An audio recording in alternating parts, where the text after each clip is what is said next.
Welcome to the Fabulous 413. I'm Khalees Smith. And I'm Monty Belmonte. Later in the show, how to get more plant-based meals onto college campuses as we speak with folks from the Humane Society and Smith College Dining to hear about how they're collaborating to bring more vegan breakfast to campus. And Congressman McGovern gets into his views on Governor Healey's State of the Commonwealth address, Biden's presidential bid, and his recently proffered bill to alleviate the fallout from scams. But we begin with the Black Legacy Project. The Black Legacy Project launched in the Berkshires in September of 2021. It's a musical celebration of Black history to advance racial solidarity, equity, and belonging. The first phase of the project wrapped up in June 2023 with the completion of projects launched in 6 additional communities across the country. As it traveled the country, the Black Legacy Project brought together Black and white artists and artists of all backgrounds to record present-day interpretations of songs central to the Black American experience and to compose originals relevant to the pressing calls for change of our time. Community roundtable discussions helped inform how these songs were interpreted and written. This past September, 12 of the 24 songs recorded for the project were released on the debut album, Black Legacy Project Volume 1. A touring band of 8 musicians from across the country was assembled and hit the road upon the release of the album. That band, which features Berkshire natives Krishna Guthrie and Catherine Winston, will make its debut appearance this Saturday, January 20th, at the Stationery Factory in Dalton. The Black Legacy Project is produced by Music in Common, a Berkshire-born, Atlanta-based nonprofit that strengthens, empowers, and connects communities through the universal language of music. Not magic, but music is magical. It sure is. And we're joined by the organization's founder, singer-songwriter, and producer, Todd Mack, who formed Music in Common in response to the murder of his friend and bandmate, Daniel Pearl, the Wall Street Journal reporter who was abducted by terrorists in 2002. We are also joined by Music in Common program coordinator Trey Carlisle. Both were named CNN Champions for Change for their work with the Black Legacy Project. Both serve as project co-directors to the endeavor. Thank you for joining us. Thank you for having us. So grateful to be here. This project is incredible. We spent a lot of the day today looking at your CNN feature and watching some of our friends and musicians from the area participate in this project. There was also, shout out to New England Public Media, a Connecting Point piece that was done with all of you all. But how does the Berkshires and Atlanta hook up for a project like this? Well, Music in Common was... Yes, thank you, Monty. Music in Common was founded in the Berkshires in 2005, and we operated out of the area until about 2018, when we relocated down to Atlanta. We're still very active locally. We have lots of boots on the ground here in the region, so we feel like we have 2 homes now instead of 1. And for a project like the Black Legacy Project, in different but equally powerful ways, both locations are strongly aligned with the mission of the Black Legacy Project. The death of George Floyd was a big motivating factor in creating the Black Legacy Project. Can you talk a little bit about that and about your relationship to this and how you got involved there, Trey? Of course. Yeah. So I've been involved with Music in Common for coming up on 8 years now. Starting off as a youth program participant and really having my life transformed through seeing the power of using music in tandem with facilitated dialogue to build bridges between communities in conflict. So fast forward to 2020, when Todd and I are seeing the killings of George Floyd, Breonna Taylor, Ahmaud Arbery on the news and social media, and the growing level of polarization in the nation around race relations in the U.S., Todd and I were both moved to explore how we can bring what we do at Music in Common to the context of U.S. race relations, specifically anti-Black race relations in the U.S. And as musicians, Todd and I, we were both listening to music that spoke to the times of the day. Todd was listening to all of these Bob Dylan songs and was moved by this young white man from rural Minnesota writing these songs in solidarity with the Black American struggle. And I'm listening to songs by Billie Holiday and Sam Cooke, being struck by how they're still relevant today. So we wanted to create a space where we could combine what we do at Music in Common to help folks reimagine these songs throughout history that still speak to today. and allowed musicians to explore what would it be like for these messages to be performed by the words of Black and white musicians in the present day, and what we can do to move forward, how we can learn from them and learn from being in conversation with one another to advance greater equity and belonging in the nation. But those older songs are not all that you do. Like, there's new music on this album and that you bring to this project. How do you let those older songs inform the songs that you create for this project? Yes. So in every community that we travel to, we select a theme that we have community members explore. A theme centered around race relations, the distinct experience of race relations in the community that we travel to, and songs that have direct ties to those communities, whether they're written by artists from those communities or the songs speak to a topic or theme of race relations that is distinct in that community. So for example, when we took the project to Los Angeles, the theme was American Skin. We wanted community members to explore how people are treated in the United States, and how they are treated in the United States, their lived experience is very much shaped not just by the color of their skin, but actually, probably more importantly, how they are portrayed and stereotyped and dehumanized in the media and in cinema. And we wanted to explore that theme in Los Angeles, which is the media capital of the world for generations. And as a result, the songs that we chose were American Skin, or 41 Shots by Bruce Springsteen, and Sweeter by Leon Bridges. Both have direct ties to Los Angeles, and both very much speak to this theme of having your life cut short based on the stereotypes and the rhetoric that dehumanizes you in the color of your skin. And then from that, and from discussing those conversations in community, we then had community members in our roundtables discuss, well, what are tangible steps that we can take to move forward, to advance greater belonging, to create a world where one's lived experience in this nation is not negatively impacted by the color of their skin. And as a result, the musicians that we involved and tasked with reimagining these songs and co-writing these original songs brought their answers to what are tangible steps that we can make in the original songs that they wrote.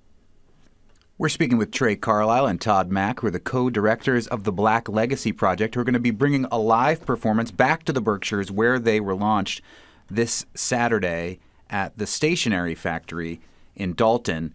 And Trey, you were saying, you're having these community conversations about these songs of old or recent, and also creating new songs. Is this a conversation with the wider community in the 6 or 7 communities that you're working with right now, or is it the musical community? You're getting just musicians here, or is it, other just fans of music or people interested in the project that you have going? No, that's a great question. So yeah, in every community that we traveled to during the launches, we started off the week-long launch with a community conversation, a roundtable that was open to everybody, regardless if you had a musical background or not. And most of the people didn't. And we intentionally brought Black and white community members together, spanning ages and generations, to discuss these songs and these themes and topics in community together in an integrated setting. But then midway in the conversation, they would break out into racial affinity groups where Black folks would discuss among themselves how these themes and songs relate to their lived experiences and what they would like white folks to know about their lived experiences. And then vice versa, white folks would do the same, and then they came together to share what they learned. And that affinity group model not only was at the core of the roundtable discussions, but when we did engage in the musical process, where we had 4 Black and white musicians reimagine these songs and then co-write an original, they used an affinity group model in that creation process as well. Black folks were tasked with reimagining one song, white folks were tasked with reimagining another song, and then they came together to co-write their original song. And that model happened in every community we launched the project in. Todd Mack, I'm interested to know from you if, there were people that you encountered who didn't want to talk about race. Race is a very hard thing to talk about, but who had an easier time talking about it because you're using music. Khalees and I have said many times on this show, if there are things that bring all peoples together. One of them's food, and the another one is music. And so that seems to be at the heart of what the Black Legacy Project is really about. Are these conversations about race less acrimonious because they're harmonious with music, I guess? It's a great observation and a true one, an accurate one. I mean, I think that two things sort of happen when all these roundtable discussions are all structured around the lyrics of the songs that the local musicians we've tasked to reimagine them. And the roundtable participants are sort of analyzing these lyrics. So that it sort of deflects away from this sort of one-on-one confrontational kind of environment where the focus can be on the words and how you're interpreting the lyrics, how you're interpreting what's being said in the song. I think also that music has this incredible power to not only connect us, but also to sort of lower the temperature in the room so that people might be more willing to engage in what can be a very difficult and uncomfortable conversation. And that discomfort is good, by the way, but it's also something that can scare people away. And we don't want to scare people away. We want them to sort of lean into that discomfort. And you have to sort of provide an environment that's less intimidating, I think. And music is an amazing resource for doing that.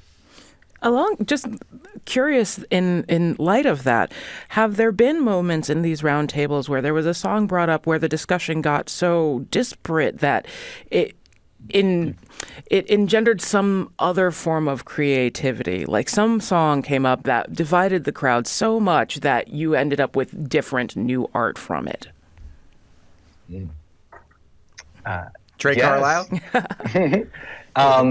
This is kind of a teaser of what you can expect for Volume 2.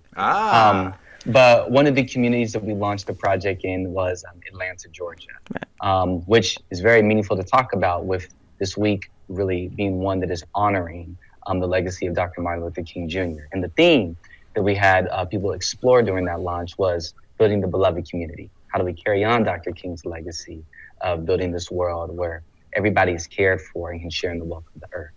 And one of the songs that was explored and that was reimagined was one that people in the Black Affinity group didn't feel specifically or tangibly talked about the experience of race and Black Americans' experience of race when it comes to wanting to build a world where everybody belongs and create change. Now, granted, the song that was discussed and chosen in its original context, it wasn't written in the context of speaking about race. But from that, this was an opportunity for the musical co-directors to explore, okay, well then how can they reimagine this song in a way that does speak to this theme of building the beloved community, that can be more intentional and explicit when talking about the role that race and building a world where people of all racial backgrounds experience equity and belonging. And it was very, very beautiful to see the way in which they reimagined it. So I'm excited for folks to listen to that one. Are you going to tell us what song it was? No, teasers. Yeah. You have to come to the show. Well, that's Volume 2. Actually, It is one of the songs that will be performed. Oh, during okay, on good. Saturday. Good. So that's Saturday, January 20th, this Saturday at the Stationery Factory in Dalton. It'll be the return of the Black Legacy Project to the Berkshires. And after a break, I want to talk about more of the Berkshire connections between some of these iconic songs like Lift Every Voice and Sing, or the Western Mass connection to Strange Fruit. We're speaking with the co-directors of the Black Legacy Project, Trey Carlisle and Todd Mack. You're listening to the Fabulous 413 on 88.5 NEPM.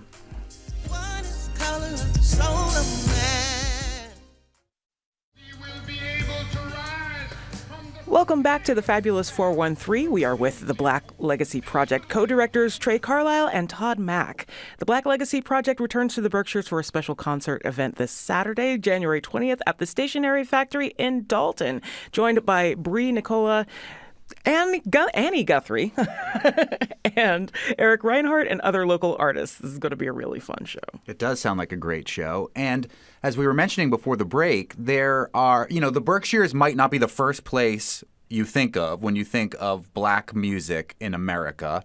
However, there are some Berkshire connections, even to what often is called the Black National Anthem. Trey Carlisle, one of the co-directors of the Black Legacy Project. Do you want to talk about the local connection to Lift Every Voice and Sing? Of course, yeah. So Lift Every Voice and Sing, which was originally called a national hymn when it was written as a poem by James Weldon Johnson. James Weldon Johnson was a contemporary of W.E.B. Du Bois, and a very powerful civil rights activist and artist. But he had a writing cabin up here in the Berkshires, and would come here when he needed to take breaks from his activism to be able to create some of his, most well-known artistic works. So it's really powerful that you got like this site of where the man who wrote the Black National Anthem would retreat and travel to in the Berkshires. And that's not all. Also, you have, of course, W.E.B. Du Bois, who grew up here in the Berkshires. One of the songs that was reimagined as part of the Black Legacy Project was W.E.B. Du Bois' poem, My Country 'Tis of Thee, which he wrote actually kind of as a reimagination of the initial hymn by Samuel Francis Smith. And so it was really beautiful to have that explored as part of the project.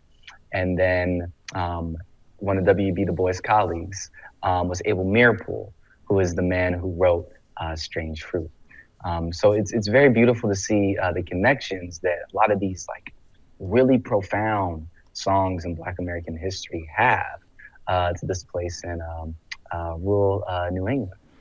And Abe Meerpool and his family adopted the Rosenberg children after the U.S. government executed them as alleged nuclear spies. So their history and legacy of social justice and righteousness that's connected to Western Mass and the Berkshires is not lost on me, but sometimes gets lost in the shuffle of the greater history. I mean, including one of the members of the band. You have Annie Guthrie, who is of Woody Guthrie and Arla in that family, and the ties to Pete Seeger as well, with like "We Shall Overcome," one of the songs on this first volume that you've put out.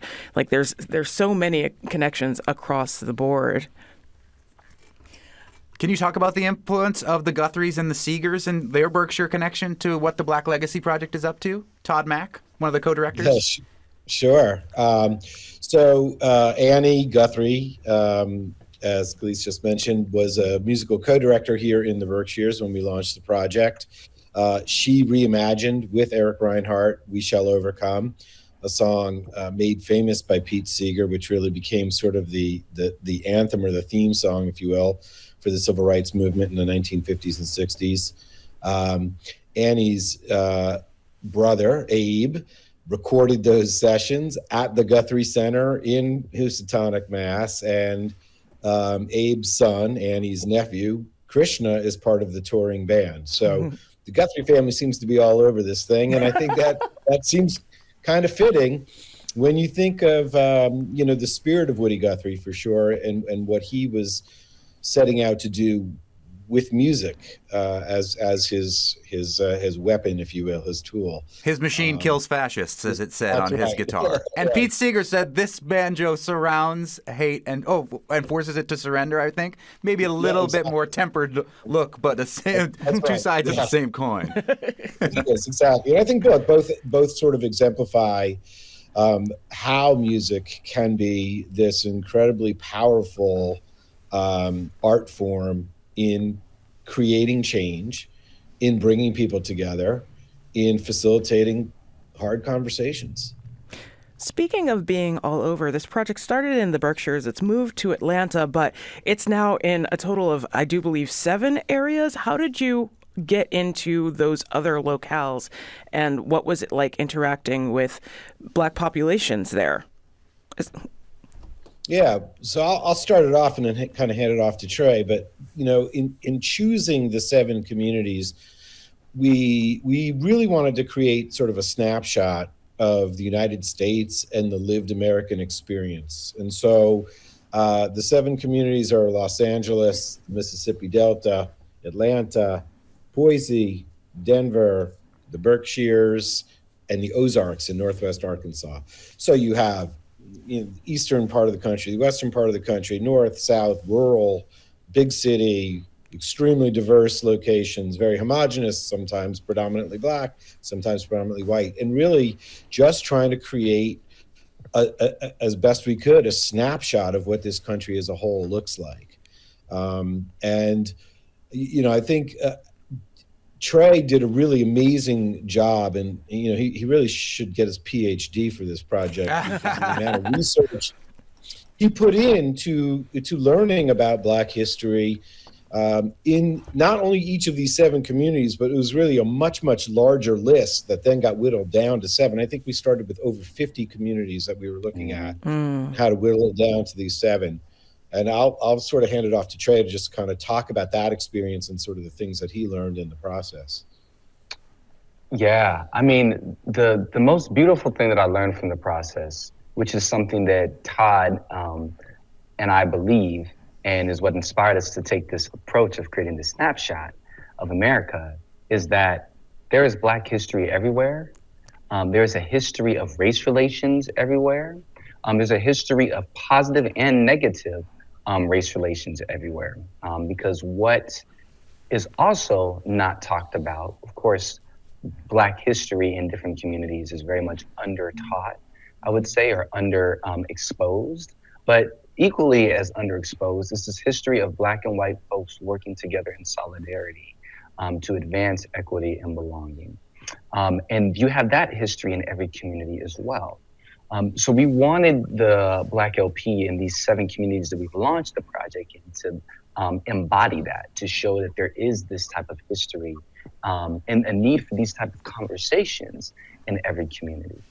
And as a result, it was so powerful to see in every community that we went to consistently community members eager and like craving and appreciating being able to have these roundtable discussions, to talk about the legacy of race relations, the impact that it has on their day-to-day experiences, to hear about how the dynamics of and legacy of race relations in the Mississippi Delta is very different than that in Boise, Idaho. It's very different than that in Los Angeles, which is very different than that in Atlanta. And to be able to provide a platform for folks to be able to discuss this and learn from each other. And then to see the beautiful music, the meaningful music that came out of it. It was a beautiful, beautiful launch. And our hope is that this can only grow and that we can continue to do launches in more and more communities through people bringing us and supporting us and being able to do so. I think you get a PhD for sure. I mean, you've been working on this project long enough.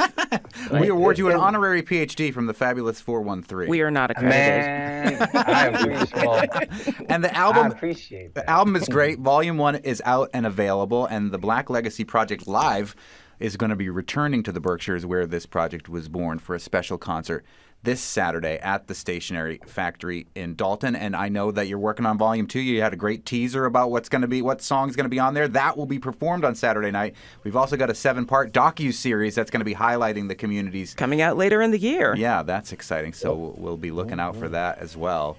Thank you so much for joining us, Trey Carlisle and Todd Mack, who are the co-directors of the Black Legacy Project. Thank you so much. Appreciate you. Oh, I love this breakdown in your version of Lift Your Voice and Sing. When it gets real churchy, I was super, super for it. Yeah. Later in the show, if breakfast is the most important meal of the day, shouldn't we try and make it more healthy? We'll talk with Smith College Dining and the Humane Society about creating more plant-based breakfasts. But up next, Congressman Jim McGovern on the state of the Commonwealth and the beginning of election season 2024. You're listening to the Fabulous 413 on 88.5 NEPM. Were you in Worcester for all the snow, or were you in D.C.? No, I was in D.C. I came back on Martin Luther King's birthday. Uh-huh. So it was snowing that day, but yeah, no, I came into here that day. So You didn't have to shovel? I did. The week before I did, yeah. I saw you tweeting pictures of you with the shovel, so that was, yeah. Lisa told me that the snow wasn't that bad in Worcester. It was only like a few inches, a couple of inches. Messy out here. So. Time for our weekly check-in with U.S. Congressman from the 2nd Congressional District of Massachusetts, Worcester's own Jim McGovern, the ranking member of the Rules Committee. He joins us every week and takes your questions. thefab413@nepm.org. And we've got a listener question from Lucy Gertz coming up in just a little bit here. But last night was Maura Healey, the governor of Massachusetts' first State of the Commonwealth address. Did you get a chance to hear any of that or assess any of that? I didn't. I just reviewed some of the clippings early this morning, and look, I think she's a great governor, and we can accomplish some great things with her. She talked about issues that I think are real and that are important, like housing, that we need to deal with that. But overall, I've been impressed with her governorship, and I have great respect for her and for Lieutenant Governor Driscoll as well. She did mention the relationship between Beacon Hill and Capitol Hill in the address last night in response to the housing crisis, the migrant crisis that you were referring to. She said, "This is a hard issue with no easy answers, and I want to be clear, Massachusetts did not create this problem. We will continue to demand Congress take action to fix the border and get us funding to cover our costs." What is the latest in the relationship between Capitol Hill and Beacon Hill on issues like the migrant crisis, which has caused a housing crisis in the Commonwealth? She's right that Capitol Hill owes not only Massachusetts, but other states a hell of a lot more than they've been providing. And one of the challenges on Capitol Hill right now is that we have a Republican majority in the House that is continuing to fight with itself. I always tell people you don't have to agree on everything to agree on something. I mean, some of the stuff we should be able to agree on is we ought to enhance border security. We ought to be able to accelerate the asylum process so that people aren't waiting years. They are waiting weeks or months to be able to get their claims heard, and then they could either stay or they go. We ought to be able to agree that states ought to get additional federal funds to deal with the migrants who have come into our country. And yet we can't get the Speaker of the House to agree to bring any of those things to a vote. The only thing he wants to bring to the floor are bills that would basically eliminate our asylum process in this country, basically undercut our values, and talk about building walls on the border, which are stupid. I don't know of a wall that's ever been built that someone hasn't climbed over or dug under. There are better, more effective ways to deal with this stuff. But he won't bring any of this stuff to the floor. And I know this sounds cynical, but what I've concluded is they would really rather do nothing and have a political issue to be able to bang the president over the head with, than do something that is actually in the interest of this country. So we'll see how this proceeds. There was a meeting at the White House yesterday, and the Speaker basically continues to hold funding for Ukraine hostage unless we pass H.R. 2, which is this really awful, ugly, horrific bill that I don't think would be effective, but would undercut our values. And so, that's kind of where we are. Well, back to the Speaker, we're, I think now 2 days before federal cash is set to run out again. Is this H2 contingent upon stopping another government shutdown? Well, my hope is that today the Senate will bring up a continuing resolution that will kick the can down the road until March 1st. And if they pass it, my hope is they will bring it to the House tonight or tomorrow, and we will vote on it. I think Democrats will certainly support it because we don't believe government shutdowns are good for anybody, and we hope we get enough Republicans that we can pass it.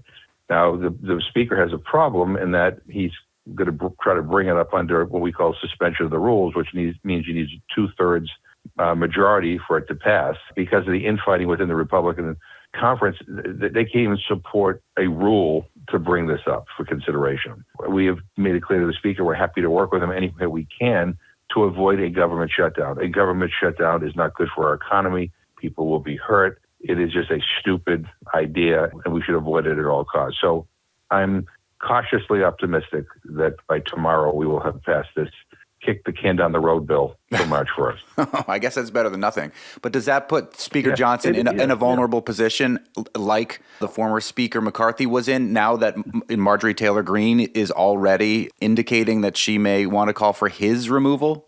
At some point, sensible people in the Republican conference, to the extent that there are any left, are going to have to just say enough when it comes to Marjorie Taylor Greene and Lauren Boebert and all these other characters. The job of the party that's in charge in Congress is to make sure that the process moves forward, that we govern that we get stuff done. This is going to go down in history as the least productive Congress in our history. It's not because there's not bipartisan agreement on certain things.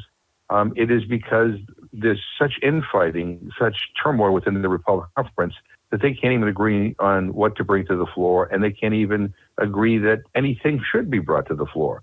So we need to get through this year, and hopefully the elections will give us a majority back, and we get back to getting stuff done. And Speaker Johnson doesn't seem to want to engage Democrats about maybe changing the rules so that Marjorie Taylor Greene is not dictating what happens in Congress. These are things he has to decide for himself. We're happy to work with him to be reasonable, to get stuff done. You mentioned the elections later this year, and they are officially underway now that the Iowa caucuses happened this past Monday. We've got New Hampshire next week. You did mention last week on the show how critical an election year you think this is, that democracy is on the line. And we got an email question from Lucy, who says, I was listening to your show last week and heard the McGoverning segment. Oh, I love the branding that she even knows that it's called that. It left me with this question, though. What would Jim say to people who say they won't vote for Biden because of Biden's response to the Israel-Hamas war? This war is broadening now with Yemen. This is something that the U.S. is funding to no small degree, where Biden, if he really wanted to, could pull the plug on all the funding for what Israel is continuing to do in Gaza. What do you say to people who say they don't think they can vote for Biden because of his response to the Israel-Hamas war? No, and I know this is a very emotional issue. Look, I'm somebody who was called a long while ago for a ceasefire. I'm disappointed in the White House's response. I'm concerned at the widening of this conflict. I wish they would act in a very different way. And I'm going to continue to try to persuade this White House to do that. But I will have a better chance of trying to move our country in a direction toward peace and toward respecting human rights with Joe Biden than I am with Donald Trump, who regularly, says that he might use nuclear weapons, who continues to bow down to Vladimir Putin, who thinks Kim Jong-un is a wonderful leader. Look, democracy is messy, and I don't ever recall a time in my lifetime when we had a president, a Democratic president that I've agreed with and everything. And this is not an easy election for people, and I understand that. We who want this conflict in the Middle East to end need to continue to pressure Biden, and we need to continue to protest, and we need to continue to raise our voices, and we need to try to figure out ways to bring this to an end. But to sit this election out, essentially, and to allow a demagogue and a wannabe dictator and somebody who embraces the values of fascism to become the president of the United States, I think the choice is clear. At least for me, it is. And by the way, there are some things that I think we all can agree that Joe Biden is doing that are actually very, very positive.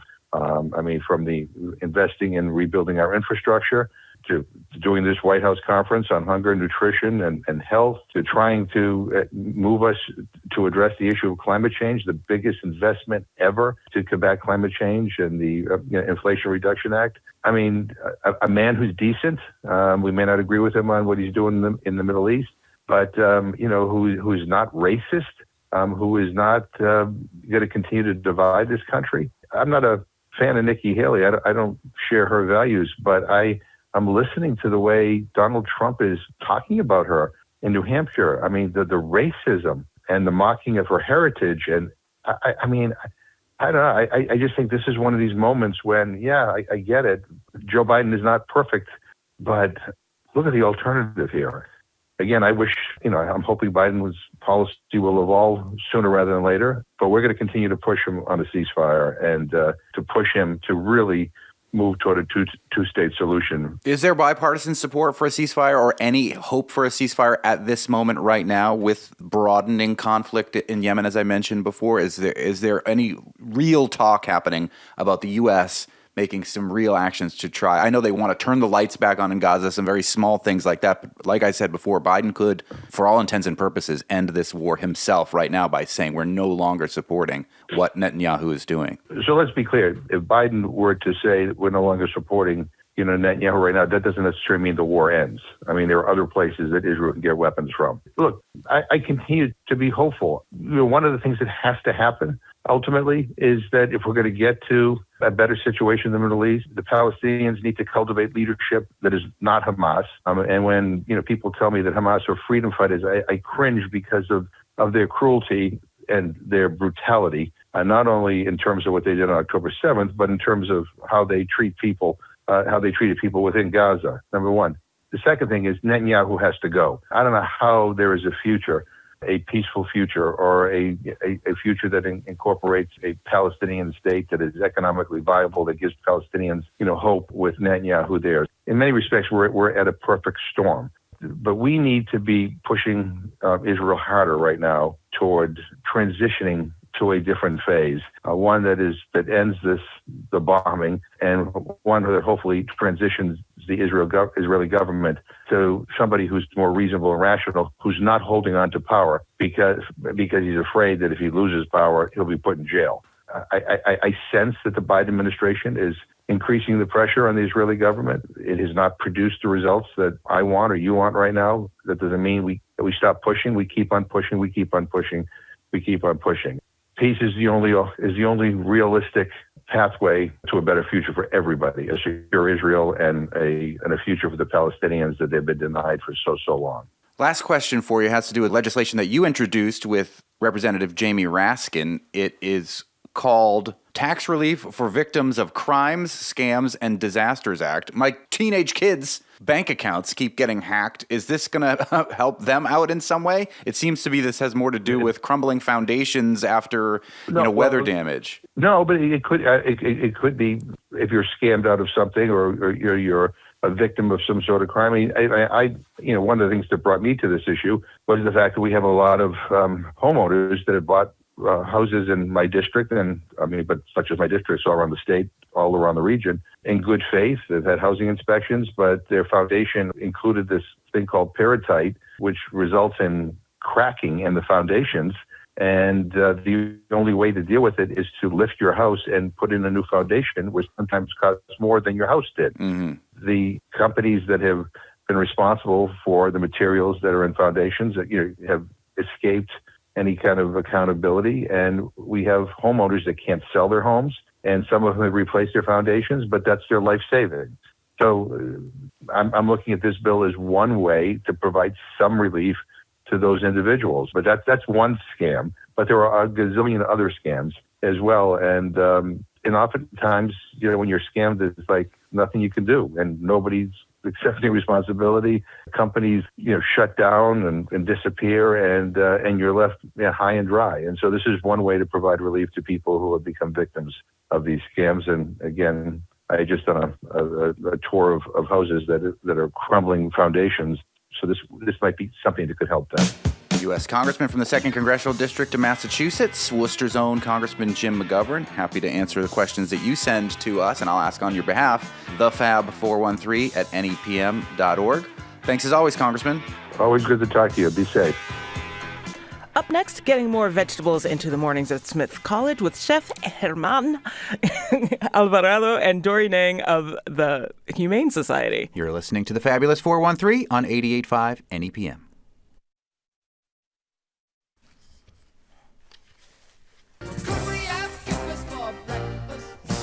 Welcome back to the Fabulous 413. I'm Monty Belmonte. And I'm Khalees Smith. The Smith College dining staff has spent the better part of the last 2 days with chefs from the Humane Society to learn about adding more plant-based options to their breakfast and lunch menus. Smith partnered with the National Humane Society about 6 years ago, pledging to take their menu to over 50% plant-based ingredients in their dining program. They've met that goal, but breakfast can be a tough meal to incorporate really delicious, nutritious, plant-based food. Yesterday, 12 members of Smith Dining were a part of a special training led by 2 plant-based expert chefs from the National Humane Society. And this morning, Dining served some of these dishes during breakfast. Here to tell us how was breakfast is Germán Alvarado, Smith College Director of Culinary Services, returning here to the Fabulous 413. But without snacks. Yeah, and Dory Nang, Humane Society Food Service Innovator Specialist for New England.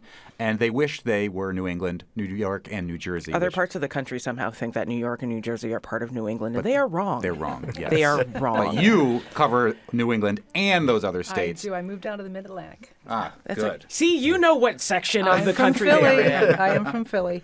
So Why is breakfast so hard to incorporate more plant-based options? Dory, who is handling this for the Humane Society and Smith. Thank you very much, Monty. As you mentioned, we've worked with Smith since 2017. We've done trainings, we've done bakery assists, we've done plant-based galas, and today and yesterday we were here for the breakfast and brunch training. But I think our chef's call to action was to veganize more plant-based, veganize the options for breakfast, because it's typically pretty heavy food, eggs and bacon and sausage and a lot of cholesterol, a lot of saturated fat, foods that really don't give us a lot of energy during the day. They kind of weigh us down. So our chef's call to action was to create really hearty and traditional fare, but just make them plant-based. Not only for students who are vegan, just because it's colorful and it's healthy, and also because it's more inclusive for kids who can't have dairy or eggs or for other reasons don't want those products. So it was tough. These recipes just came out. I'm not a chef. I'm a nutrition specialist, but these recipes came out in July, and Smith College is the first one to do an in-person training on these. So we got feedback from the students today and from the chef team yesterday. So what was it like cooking these recipes, and what feedback did you get? Because clearly they ate it already. What was it like? First of all, thank you for having me. We had so much fun. Our staff was really excited. I think we've been working with plant-based foods for quite a bit now that they feel comfortable with it. And part of it is like they want to show off what they already know. And also the excitement of trying out these new recipes.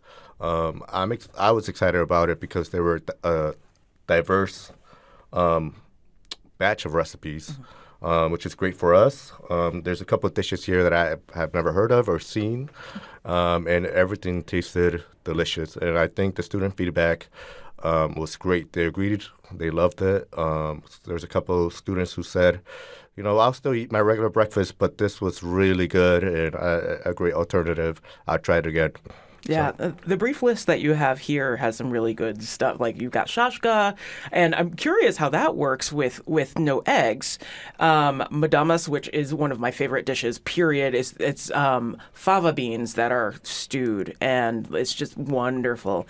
But I'm curious about shifts in using like meat alternatives in your breakfast plans, and like some of them are good, some of them are not. Was there an effort to try and limit how much you were using those products in these breakfast options?